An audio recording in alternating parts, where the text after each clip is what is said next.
Hello JavaScripters, Bruce here with your next project, okay? So here I am in Chrome. I'm looking at a file that I wrote, and I used the high charts template to do it. And on this page, with the title of Penguin Nation Control Center, I have three charts, okay? Three charts. I have these two gauges here, and notice how they're moving. Notice the range and the fact that it's blue from 0 to 50, and then green from 50 to 90, then yellow from 90 to 100, and then red from 100 to 120. And notice also the bands and scales here.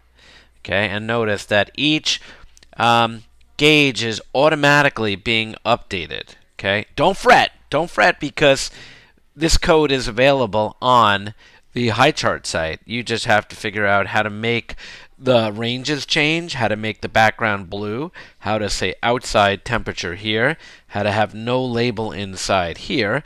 Okay. Also have the border thickness the way I have it and the alignment the way I have it. And then I just have this monthly average penguin temperature, you know, from Tokyo and all these other places. Again, a stock chart, but what I want you to notice is they all line up, and there's a nice set of padding going on in here. Okay, so what charts did I use to do this? Let's go to high charts. Okay, let's go to high charts, and let's go to high charts demos. Let's go to high charts demos. Load, and I used,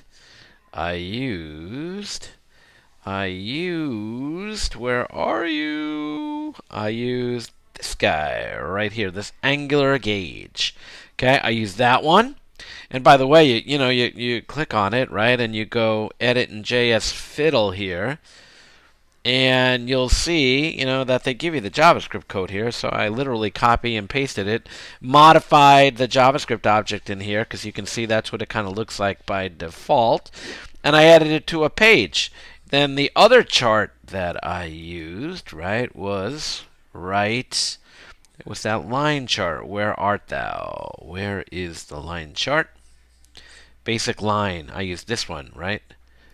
And I changed a few things, right? Because that's what it looks like. I didn't have a subtitle on mine. If you go back to mine, notice there's no subtitle. And I changed the background color. And notice all the padding. It looks good. It works, right? And notice, too, that the graphs, right, are all centered on the page, right? If I make the page wider here, you can see everything scales up until a certain point, right? So there's a width, right, on them. So I want you to build this. I'm not going to give you any written instructions. You can play the video back a gazillion times and study everything here, okay? But I want you to build this, okay? So go for it.